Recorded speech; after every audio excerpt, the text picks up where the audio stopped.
USA visa নিতে চাইলে এখন একটাই বিষয় সবচেয়ে গুরুত্বপূর্ণ, সেটা হলো visa bond program. Visa bond কোনো স্থায়ী নিয়ম না, এটা একটা পাইলট প্রোগ্রাম যার প্রাথমিক ডেডলাইন নির্ধারণ করা হয়েছে 5 আগস্ট 2026 পর্যন্ত। প্রথমবার ভিসা বন্ডের আওতায় ভিসা পেলে ভিসার মেয়াদ দেওয়া হয় 3 মাস এবং ইউএসএতে প্রবেশের পর সর্বোচ্চ 30 দিনের স্টে পারমিট। আপনি যদি এই 30 দিনের মধ্যে নিয়ম মেনে ভ্রমণ শেষ করে সময় মতো দেশে ফিরে আসেন, তাহলে বন্ডের পুরো টাকা রিফান্ড পাবেন।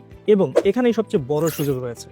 প্রথম ট্রিপ সফলভাবে সম্পূর্ণ করে বন্ড রিফান্ড পাওয়ার পর দ্বিতীয়বার আবেদন করলে 5 বছরের মাল্টিপল এন্ট্রি ইউএস ভিসা পাওয়ার সম্ভাবনা তৈরি হয়।